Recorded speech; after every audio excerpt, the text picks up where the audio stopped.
آیا بابر اعظم او رضوان با د پاکستان ټي 20 ټیم ته واپسی وکړي کنه ټي 20 ټیم د پاره با ټي 20 ورلد کپ چې کوم را روان دی 2026 پاره کې به بابر اعظم او رضوان د پاکستان د ټیم حصہ جوړي کنه د دوه چې څومره هم فینس دي اې د دې خبره په کشمکش کې دی وای غواړي چې بابر او رضوان د پاکستان ټي 20 ټیم حصہ جوړ شي نو په دې ټاپکس باندې په دې ویډیو کې مکمل انالیسس کو چې آیا پاکستان کرکټ بورډ بابر اعظم او رضوان دواړه په ټیم کې ورواچي کنه یا بابر یوازې ورشي یا رضوان یوازې ورشي یا بدواړه ورشي په دې ویډیو کې په دې ټاپک باندې ډیټیل سره خبره کوو خو خینه مخکې غړ بریکینګ نیوز دا راغلی دی چې زمونږ کم ټي 20 کپتان سلمان علي آغا سیب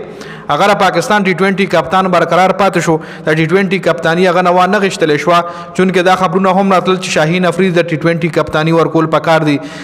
رضوان لور کول پکار دي یا بابر لور کول پکار دي یا فخر زمان لور کول پکار دي نو دا څه نه شو ټي 20 کپتان هغه برقرار پاتې شو او کوچ مایک هیسن هم غوستل چې سلمان علي هغه پاکستان ټي 20 کپتان برقرار پاتې شي اوس کوم خبرو کو د بابر اعظم او د رضوان د ټي 20 ورلد کپ 2026 د پاره دغه واپس شته کنه نو فلحال خو لا هیڅ پته نه لګي کې دیش صرف او صرف بابر اعظم ته مکمل وشي بل طرف ته رضوان هم یو بیسٹ ټي 20 وکټ کیپر بیټسمن دی خو چې څنګه کنسسټنټلی محمد حارث فیل شو او محمد حارث نه پس که حسیب الله خان ته مکمل شو یا بل بیټسمن ته یا بل وکټ کیپر بیټسمن ته مکمل شو عثمان خان شو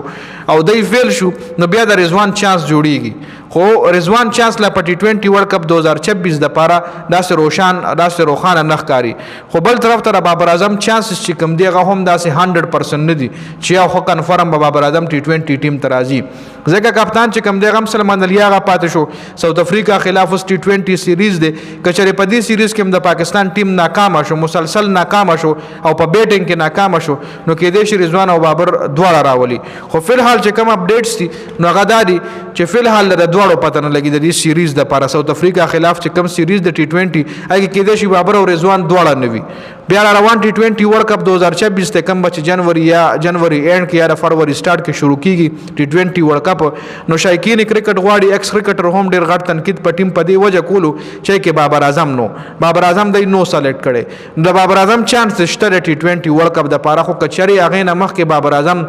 وان ډے ور سره هم شته ټیسټ میچونه هم شته کچره په دغه وان ډے او ټیسټ میچونو کې بابر اعظم خو پرفارمنس وکړو نو بیا بابر اعظم چانسز چې کم دي نور هم سیوا شي خو فلحال د ساوث افریقا خلاف چې کم ټي 20 سیریز دی هغه به تاسو بابر اعظم او رضوان نه ویني